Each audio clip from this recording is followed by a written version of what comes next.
Welcome to Indai's Japanese Grammar. Grammar for today.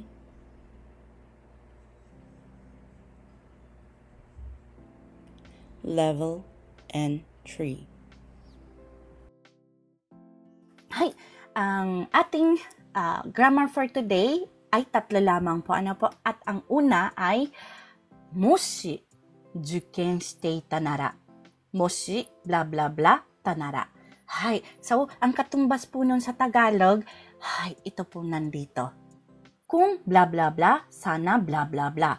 Kung bla bla bla, o kaya naman kung nangyari lang sana bla bla bla. So dito sa moshi juken shite ita nara. So pag sinabi pong moshi juken shite ita nara, ibig ko sabihin, kung nag-entrance exam, sana may kasunod po siya. So ang conjugation po nito ay moshi, verb ta, nara. Pwede pong tanggalin po ang na po, i-adjective, katta, nara. O kaya naman, na-adjective, noun, datta, nara. Ganyan po yung pag-conjugate niya. So, ang explanation ko po sa grammar na ito, itong explanation lang po talaga ang wala sa libro. Tulad po na nakasulat, ang una pong explanation ko ditong ginawa is, ginagamit ito sa paghahaka-haka na kung nangyari ang isang bagay, ay siguro mangyayari ang isang resulta. Yung pangalawa pong explanation, maaari rin itong gamitin upang ipakita ang pagsisisi na kung nangyari lang sana.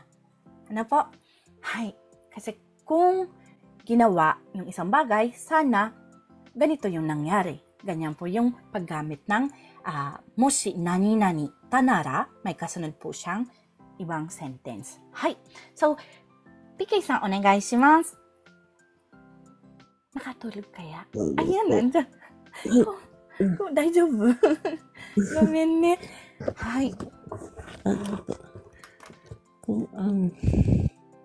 Yoroshiku onegaishimasu. Dito po, papunta dito.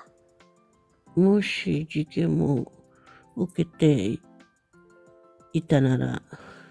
Jiken? Juken. Shiken desu ne. Shiken ka. Moshi shiken mo ukete ita nara.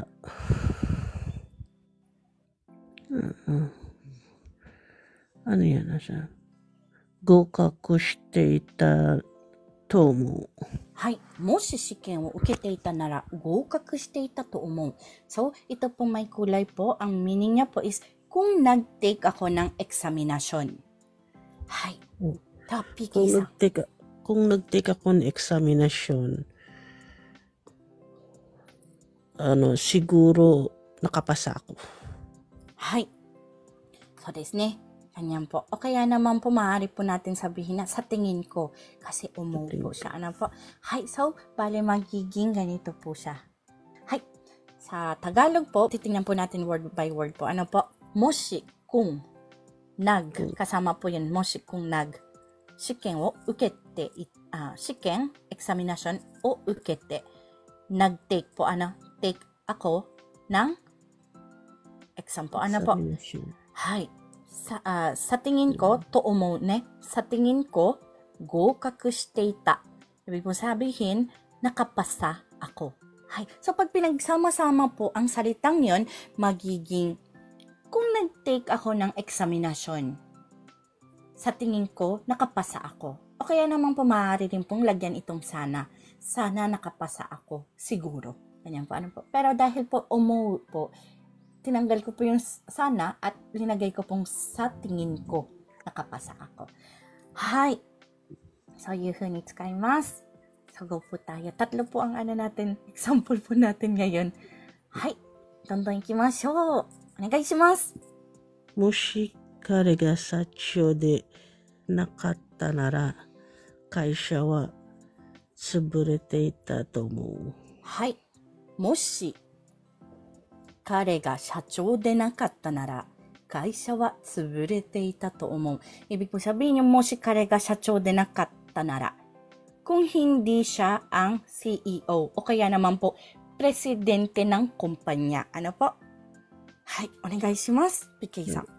Kung hindi siya ang CEO ng kumpanya, siguro lugi or bankrupt na ang kumpanya. そうです。ありがとうございます。bankrupt po. Ano po? Hai. Tingnan po natin kada salita. ありがとうございます。Meron pa po tayong isa po, PK-san. もし、kung, 彼が社長でなかったなら、hindi siya ang presidente ng kumpanya. Ano po? 会社は、ang kumpanya, 潰れて、bumagsak na. Teita. Past tense po kasi kaya bumagsak na. Hai. To umo is sa tingin ko. Pero tama rin po yung bankrupt po. Ano po? Kasi pag nag-bankrupt po, alam po natin na hindi na makakapag-continue yung company po. Ano po? Hai. Nanode, pag pinagsama-sama po ang salitang yun, magiging kung hindi siya ang presidente ng kumpanya. Sa tingin ko, bumagsak na ang kumpanya. もし彼が社長でなかったなら、会社は潰れていたと思う. Yung po ang katumbas po sa Tagalog. At tama rin naman po yung pagkakatranslate ni PK-san. Hai, tatsugi ikimashou. もし留学しなかったなら、今頃は国で結婚しているだろう。はい。もし留学しなかったなら、今頃は国で結婚しているだろう。はい。So, yung もし留学しなかったなら, kung hindi nag-aral sa abroad, 留学 is nag-aral sa abroad po. Ano po? Sinakatta. Ibig po sabihin, negative form po siya ng suru form. Kaya, hindi. Magkakaroon po ng hindi. Hai. So, ano po ang meaning niya? Kung hindi nag-aral sa abroad,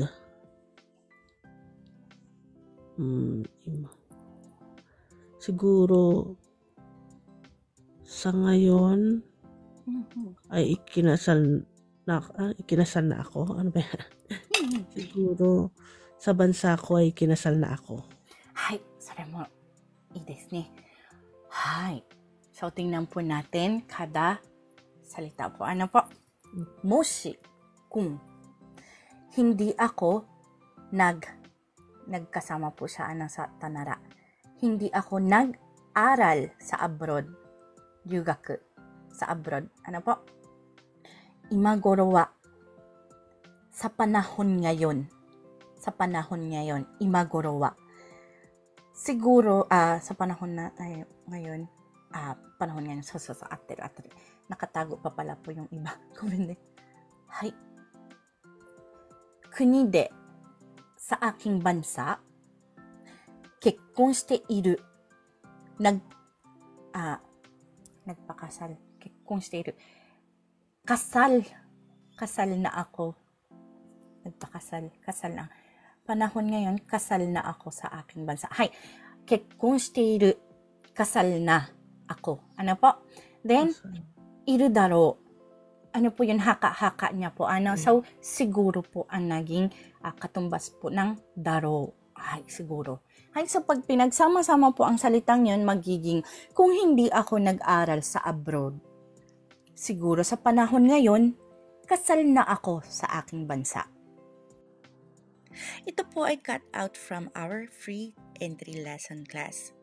Sa taong 2025, may free entry lesson class po tayo tuwing MWF at 8 p.m. Japan time. Minsan, may extra class po tayo ng Saturday. At kapag meron, ay aking ina-announce ng umaga ng Sabado. Para po sa gustong sumali, please follow me and stalk me sa araw na aking nabanggit. Thank you for watching and please continue supporting me, follow me, and share my videos for more contents. Maraming salamat po. Hanggang sa muli.